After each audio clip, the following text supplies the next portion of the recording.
साक्षी भाभी के बाद मैं अकेला लड़का हूँ। रविंद्र जाडेजा ने MS धोनी को चिढ़ाया। MS धोनी मैदान पर अपने शांत स्वभाव के लिए जाने जाते हैं। वह शायद ही कभी अपनी भावनाओं को खुद पर हावी होने देते, लेकिन पिछले साल के IPL फाइनल में कैप्टन कुल का दूसरा पक्ष देखा गया, जब रविंद्र जाडेजा द्वारा CSK को 5वें IPL खिताब दिलाने के बाद उनकी भावना चरम पर पहुँच गई।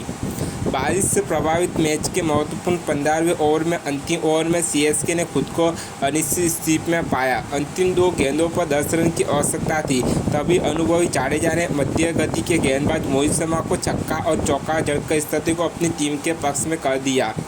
इसके बाद जो हुआ उसने प्रशंसकों के दिलों पर अमिट छाप छोड़ी है, क्योंकि धोनी को उनके शानदार प्रदर्शन के लिए जाडेजा को गले लगाते हुए और उठाते हुए देखा गया है। गुरुवार को प्रमोशनल इवेंट के दौरान इस घटना को याद करते हुए जाडेजा ने मजाकिया अंदाज में कहा कि शायद वो एकमात्र ऐसे व्यक्ति है जिन्होंने उनकी पत्नी साक्षी धोनी के बाद धोनी ने उठाया था। मेरा मानना है कि साक्षी भाभी के बाद में एकमात्र व्यक्ति हूँ जिसे माही भाई ने उठाया था। जाडेजा ने कहा कि हर कोई हंस पड़ा। धोनी ने भी जाडेजा की बल्लेबाजी के तारीफ की सराहना की और कहा कि उन्हें उन पर पूरा भरोसा है, क्योंकि उनके पास लक्ष्य हासिल करने की प्रतिभा और मानसिकता है।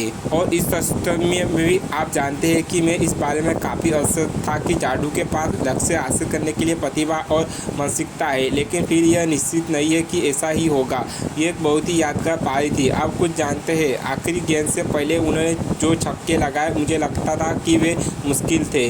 टीवी पर देखकर ये आसान लगता है, लेकिन अब जब मैं निचले क्रम में बल्लेबाजी करता हूँ तो मुझे पता है कि इस तरह की ऊंचाई हासिल करना और इसे छह के लिए कितना मुश्किल है। साथ ही हर कोई दबाव में थे। विपक्ष जितना चाहता है, हम जीतना चाहते हैं। यह हर किसी के लिए कड़ी मेहनत है। बहुत खुशी है कि हम जीत की ओर थे और भावना बहुत ऊंची थी, इसलिए एक बड़ा दो जड्डू ने जिस तरह से बल्लेबाजी की है उसके लिए तालियां है।